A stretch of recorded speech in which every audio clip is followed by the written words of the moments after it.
네, 종로에 있는 악기 상가죠. 그 낙원 상가 앞에 가면 3,000원짜리 해장국집이 하나 있습니다. 원래는 2,000원이었는데 3,000원으로 올랐더라고요.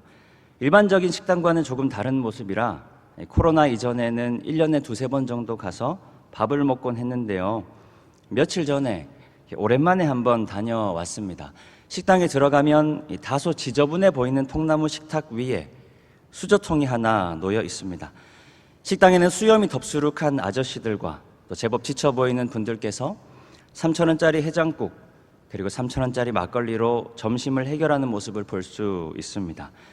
적당히 자리에 앉으면 깍두기 한 접시와 밥 한 공기 그리고 잠시 후에 해장국이 나옵니다. 일반 식당과 조금 다른 점이 있다면 식탁도 식당 내부도 그렇게 깨끗하지가 않습니다. 에어컨도 없어서 식사를 하다 보면 좀 더울 수 있고요. 이마와 등줄기에 땀이 흐를 수도 있습니다. 수저통에 있는 수저들도 하나같이 다 짝이 안 맞습니다.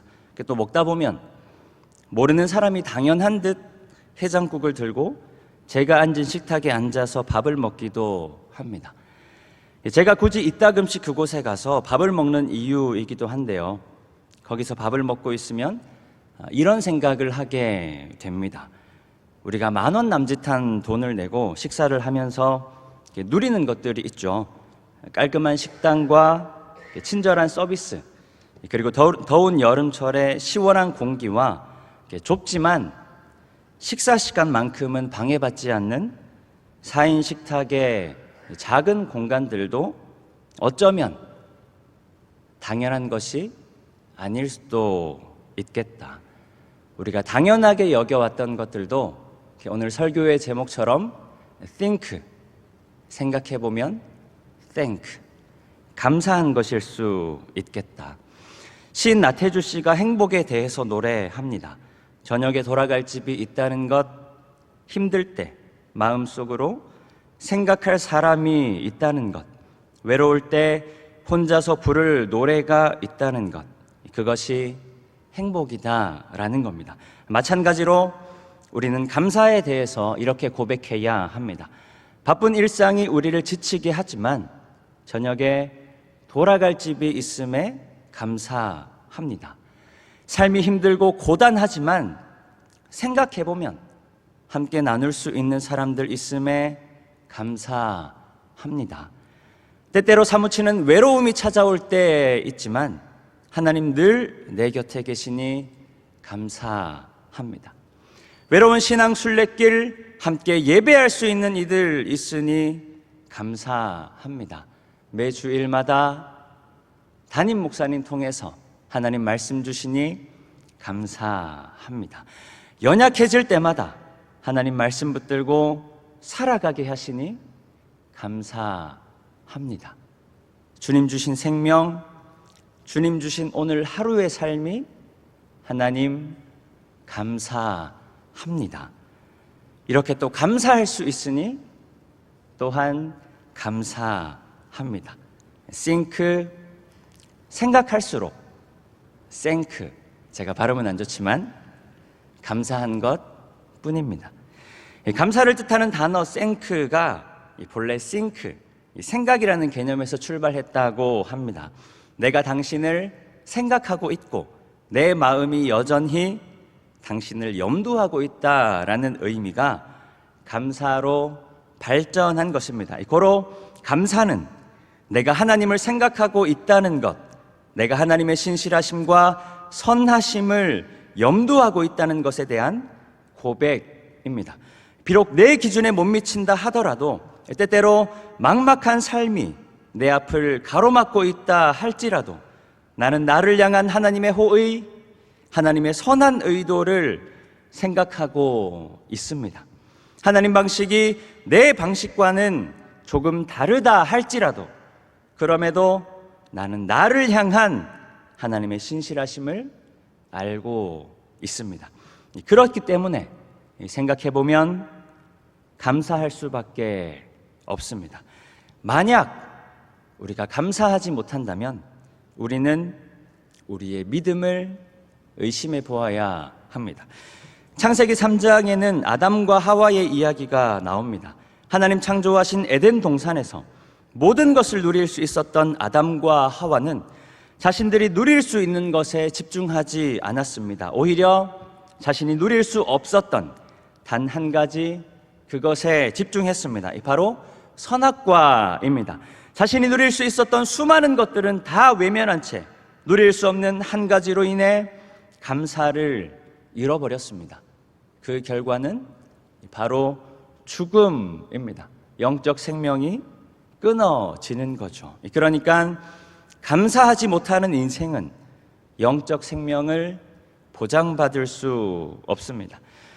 오늘 본문 시편 57편은 다윗이 사울을 피해서 굴에 있을 때 지은 시입니다. 사울은 천천히요, 다윗은 만만이라.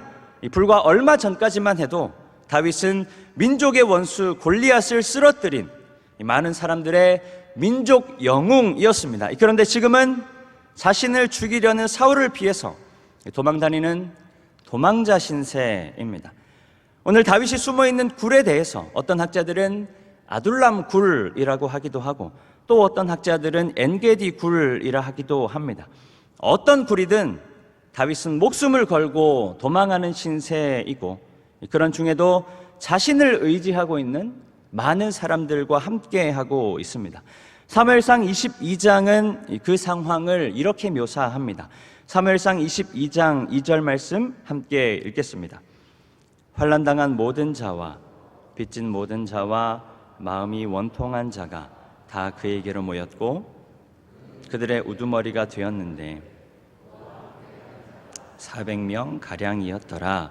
환난당한 모든 자와 빚진 모든 자와 마음이 원통한 자들 한두 명도 아니고 무려 400명이 다윗에게 모였습니다. 당장에 자기 목숨을 구하는 것도 어려운 상황에 다윗은 400여 명의 목숨까지 책임져야 했습니다.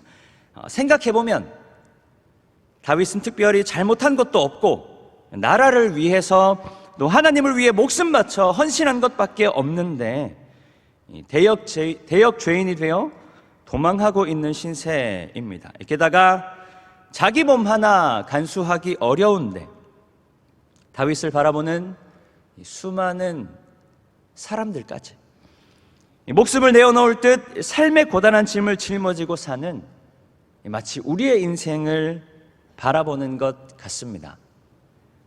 삶을 가만히 되짚어 보면 마음대로 되는 게 사실 별로 없습니다. 아니, 애초에 내 마음대로 살겠다는 것은 포기한 지가 오래입니다. 나이를 먹어갈수록 나보다는 가족을 위해서 남편이나 아내, 자식들을 위해서 살아온 세월이 아마 훨씬 더 많으실 겁니다. 그럼 좀 평탄하면 좋겠는데 여전히 사는 것은 힘들기만 합니다. 나는 가족과 자녀들을 위해 애쓴 것밖에 없는데 지금까지 그렇게 열심히 살아왔는데 그 노력이 너무 무색하게 느껴집니다. 전도서의 말씀이 떠오르죠. 사람이 해 아래에서 행하는 모든 수고와 마음에 애쓰는 것이 무슨 소득이 있으랴. 이러므로 내가 해 아래에서 한 모든 수고에 대하여 내가 내 마음에 실망하였도다.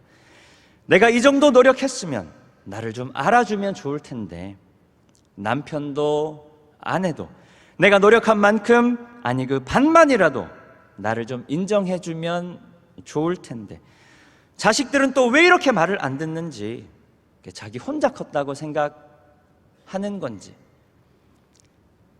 자식들 키우느라 니네들 키우느라 내가 얼마나 고생을 했는데 그 고생 반만이라도 좀 갚아주면 아니 갚아주지는 못하더라도 알아만 주면 좋을 텐데 삶이 이러니 우리의 삶 속에 감사할 여유가 없습니다. 그래서 우리는 이 맥주 감사의 진짜 의미를 알아야 합니다. 미국의 한 저널에 1900년대 초 한국 교회에 대한 이런 기록이 있습니다. 한국 교인들은 1년의 감사절을 2번 지켰는데 하나는 보리수확 감사절이고 다른 하나는 일반 추수감사절이었다. 추수감사가 미국의 절기를 가져온 것이라고 한다면 맥추감사는 지극히 한국적인 절기입니다. 교단이나 특정 조직의 결의에 의한 것이 아니라 당시 성도들 사이에서 자발적으로 생겨난 감사 습관에서 비롯된 절기입니다. 출발은 불분명하지만 그 안에 담긴 신앙 선조들의 숭고한 믿음, 하나님을 향한 신뢰와 헌신의 마음은 그 누구보다도 분명합니다. 구약의 첫 열매를 하나님께 드렸던 이스라엘 백성들을 본받아 자신들이 처한 농경 현실에 맞춰 보리를 수확한 직후 하나님께 감사 예배를 드렸습니다. 오늘 우리에게 일용할 양식을 주신 하나님께 감사합니다. 그런데 1900년대 초반은 대한제국에서 일제강점기로 이어지는 격동의 시기입니다. 정치적으로는 국권을 상실하고 일본의 식민 통치를 받는 고난의 시기였고, 경제적으로는 대부분의 국민들이 영세농민으로 살아가던 매우 열악한 상황이었습니다. 우리가 보릿고개라고 하죠. 가을에는 쌀을 수확하고 봄에서부터 초여름까지 보리를 수확하는데, 가을에 수확한 쌀로 이듬해 보리 수확 때까지 버티는 것이 여간 어려운 일이 아니었습니다. 열심히 땀 흘려 수확하고 나면 땅 주인에게 소장료도 내야 하고 세금에다가 빚까지 갚고 나면 정말 얼마 남지 않은 식량으로 상반기를 버텨야 했습니다. 아무리 열심히 일을 해도 봄이 되면 식량이 모자랄 수밖에 없는 구조적인 빈곤에 시달렸습니다.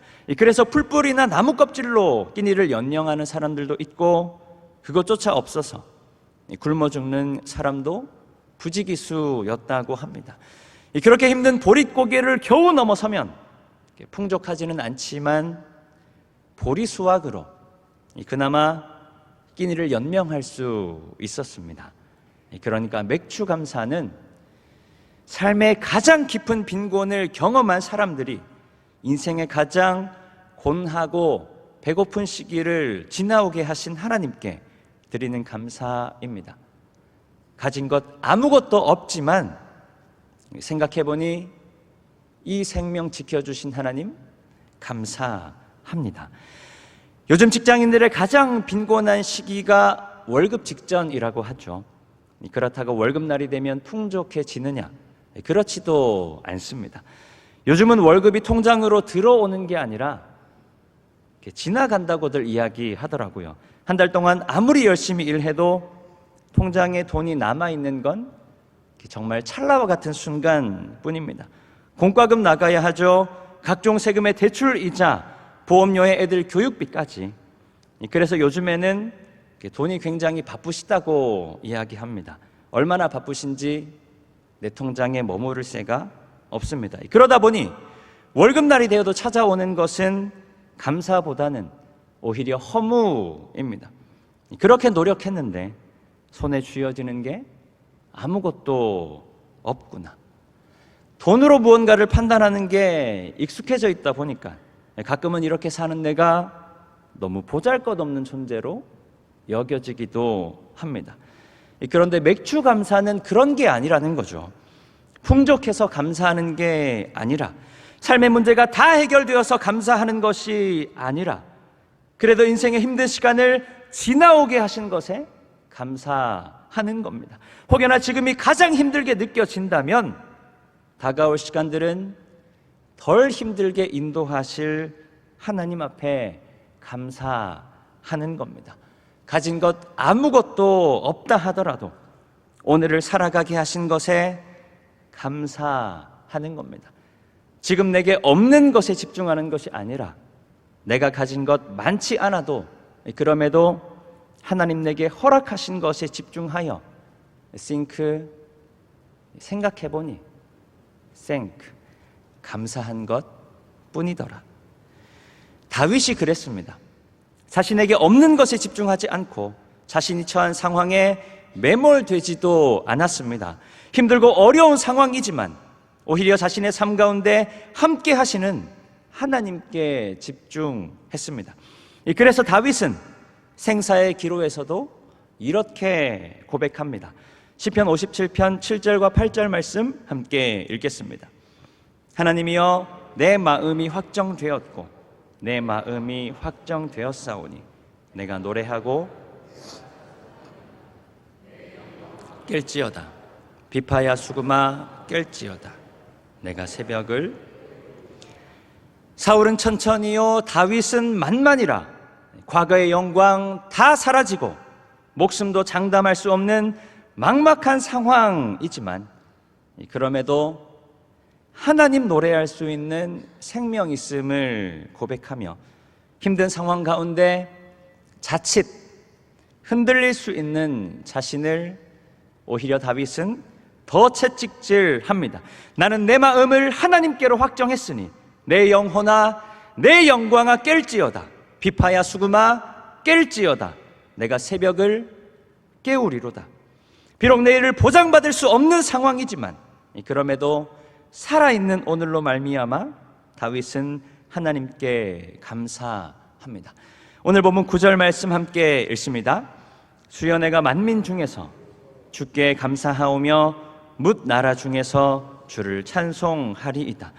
전혀 감사할 수 없는 상황임에도 불구하고, 하나님을 신뢰하기도 어려운 상황임에도 불구하고 만민들을 향해 다윗은 이렇게 선포합니다. think, 생각해보니, think, 감사한 것 뿐이더라. 사울의 군대가 여전히 나를 쫓아오고 당장의 목숨을 부지하는 것조차 불확실하지만 그럼에도 생각해보니 감사한 것 뿐이라. 내 생명 부지하는 것도 힘든데 나만 바라보고 의지하는 사람들 400명이나 건사해야 하지만 그럼에도 생각해보니 감사한 것 뿐이라. 내 삶이 내 뜻과는 전혀 다른 방향으로 흘러가고 있지만 그럼에도 하나님 나를 인도하고 계심을 생각해보니 하나님 감사합니다. 그런데 오늘 말씀에서 중요한 것은 하나님은 다윗의 이 처절한 고백을 결코 흘려듣지 않으신다라는 겁니다. 이 이야기의 결말이 무엇이냐면, 아둘람에 모인 환난당한 자들, 빚진 자들, 누가 봐도 별 볼 일 없는 자들, 세상에서 소외당하고 버림받은 사람들, 하나님은 감사하는 다윗과 그들을 통해서 유다 왕국을 재건하셨습니다. 이스라엘 역사에 다윗보다 더 훌륭한 왕이 없을 정도로 유대인들이 예수님은 부정해도 다윗은 부정하지 않을 정도로 이스라엘 역사에 다시 없는 왕으로 하나님은 다윗을 세워주셨습니다. 힘든 중에도 감사하며 하나님을 찬양하는 다윗을 하나님께서 사용하신 겁니다. 성도님들, 감사하는 이들을 통해 하나님께서 하나님 나라 세워가실 줄 믿습니다. 감사하는 나를 통해 하나님 우리 가정 위에 하나님 나라 세우시고, 감사하는 나를 통해 우리 교회 위에 하나님 나라 일구어 가시고, 감사하는 나를 통해 내 일터 위에, 내가 다니는 사무실 위에, 내가 행하는 모든 곳들, 모든 사람들 위에 하나님 나라 확장케 하실 줄 믿습니다. 그 믿음으로 감사함을 통해 이 땅 가운데 하나님 나라 세워가는 우리 모든 성도님들 되시기를 주님의 이름으로 축원합니다. 기도합니다. 하나님, 우리로 감사하게 하여 주시옵소서. 삶의 여러 가지 힘듦과 어려움들로, 육신의 연약함으로 감사하지 못했던 지난 날을 회개하게 하시고, 하나님 우리에게 허락하신 생명 바라보며 하나님 살아가게 하신 오늘을 바라보며 감사하게 하여 주시옵소서. 풍족한 중에도 감사하게 하시고 빈곤한 중에도 감사하게 하옵소서. 평탄한 길을 걸어갈 때에도 감사하게 하시고 삶의 고난 중에도 감사하게 하여 주시옵소서. 하나님의 일하심이 느껴질 때에도 감사하게 하시고, 앞이 막막하여 하나님이 보이지 않을 때에도 감사하게 하여 주시옵소서. 그렇게 감사하는 삶을 통해 이 땅 가운데 하나님 나라 이루어가게 하여 주시옵소서. 감사로 말미암아 험난한 이 시대 가운데에 하나님 앞에 귀하게 쓰임받는 시흥의 모든 성도님들 다 되게 하여 주시옵소서. 모든 것 감사드리오며 살아계신 예수 그리스도의 이름으로 기도드리옵나이다. 아멘.